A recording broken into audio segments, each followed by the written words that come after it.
In order to become a profitable trader, you need to master that particular strategy that works in each pair or market that you trade. It is true that some strategy works in all the markets, but in most cases, trading strategy tend to have more win rate in a specific pair or market. That is why it is good to have and know the exact strategy that works in the pairs or the market you are trading. A trading strategy may be working in Forex, but when you try to use it in other markets like stocks and crypto, it will give a different result. Welcome back to another video, where I show you this profitable trading strategy for Binance future trading.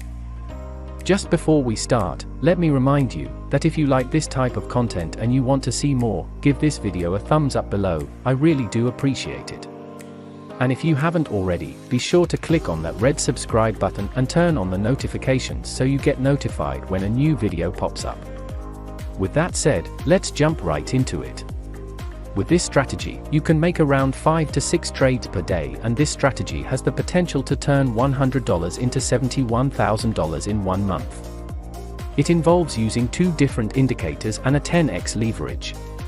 I will show you how to use this strategy step by step, so it's very important that you watch the entire video and follow each and every step, because if you miss one of the steps, there is a high risk that this strategy will not work for you. So now let's go through the strategy step by step. The first step is to switch from candle to hiking Ashi chart. Hiking Ashi candles make it much easier to identify trends in the market. In a strong uptrend, there are 2 main things you'll want to look out for on the hiking Ashi candles. The first is a large green body. For those who are new to using candlestick charts, the body is simply the thicker part of the candle and the wicks is the very thin part on the top and bottom. So when we see a large green body on a hiking Ashi candle, this indicates that we're in a strong uptrend. And the second thing we'll look out for is no lower wicks on these green candles. Both of these criteria occurring together indicate a strong uptrend. Similarly, when looking for a downtrend on a hiking Ashi chart, we want to look out for 1 large red candle bodies and 2, no upper wicks on these candles. Both of these criteria occurring together indicate a strong downtrend. The next step is adding indicators to the chart. So click the indicator button in Trading View and search for EMA, then click the Moving Average Exponential indicator. It will be added to your chart. Then go to the settings and change the length to 200 and then change the color to blue. You can pick any color, and I prefer to make the line a bit thicker. Remember that we still need to add another indicator to this chart, but I want you to notice something on this chart. When you study this chart closely, you will see that whenever the candle closes above the 200 exponential moving average, the price tends to go up and the moving average starts acting as a support level whenever there is a pullback in market. As you can see, this happens almost all the times.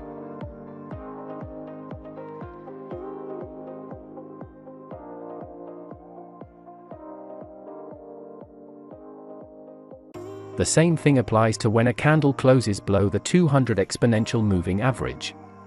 The price tends to move on a downtrend, and whenever the market touches the moving average, it will act as a resistance level. So for this strategy, we enter or buy long whenever the price is trading above the 200 exponential moving average, and we sell or short whenever the price is trading below the 200 moving average. So now, let us add the second indicator, which will help to determine our entry and exit position. Click the indicator button again and search for Stochastic RSI. Click on it and it will be added to your chart.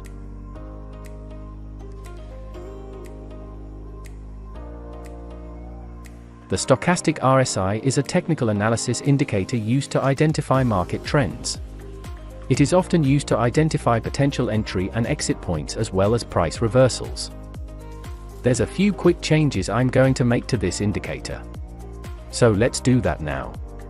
So click on the settings to bring up the settings window, untick the box labeled background, so that we can remove the background on this indicator, change the colors of the upper and lower bands to white.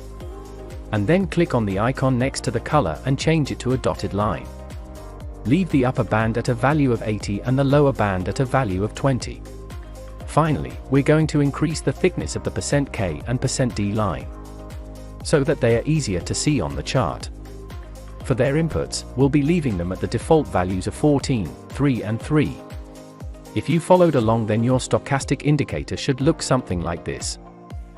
The stochastic is made up of three main components. We have the %K line, which is this blue line that you see moving up and down in the indicator window. We then have this orange line along the side, which looks similar to the blue line but appears to be moving more smoothly. This is called our %D line. We then have these white dotted lines at the top and bottom of the indicator window. These are called upper and lower bands. The upper band helps us determine when price is moving into an overbought region, and the lower band helps us determine when price is moving into an oversold region. What it means is that, whenever the blue and the orange line is above the upper dotted line, but we can say that the market is overbought, and whenever the blue and orange line is below the lower dotted line, we can say that it is oversold. So for the first step of this strategy, we're going to need to identify a marker that is currently in a trend using the 200 exponential moving average. This means that if we're looking to take a buy trade, we'll need a market that is currently above the moving average. And if we are looking to take a sell trade, we'll need a market that is currently below the 200 moving average. The next step is to determine when we enter and exit a trade. For a long position, whenever the price closes above the 200 exponential moving average, the next thing to look after is the stochastic RSI to go oversold, then wait for the blue line of the stochastic indicator to cross the orange line and a bullish hiking ashy candle that bigger than the previous.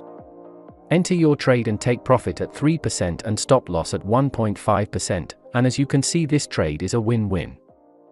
Here is another overbought signal in the stochastic indicator. Wait for the blue line cross the orange line and a bullish hiking ashy candle. Enter your trade, take profit at 3% and stop loss at 1.5%. And as you can see, we have another win. And then after a few trades, stop trading because it's getting riskier and riskier. And we only need to make 5 trades per day. So there's no stress after the crossover. We can stop trading after a few trades and wait for another crossover. The same thing applies to the sell position. Wait for the price to close below the moving average, and overbought at the stochastic. The blue line crossing the orange line and a large bearish hiking ashy candle. Enter your trade, stop loss at 1.5% and take profit at 3%. The next step is knowing the potential and using the right leverage. As you can see in this profit calculator, if we start with $100 and we have a win rate at around 65% and taking profit of 3% and having a stop loss of 1.5%, and we make 100 trades in a month, that's an average of 3 to 4 trades per day. And using a 10x leverage, we can actually make over $70,000 per month with this strategy. That is it for today's video. Thanks for watching, and before you go, don't forget to give this video a like and also subscribe and turn on notifications for future videos.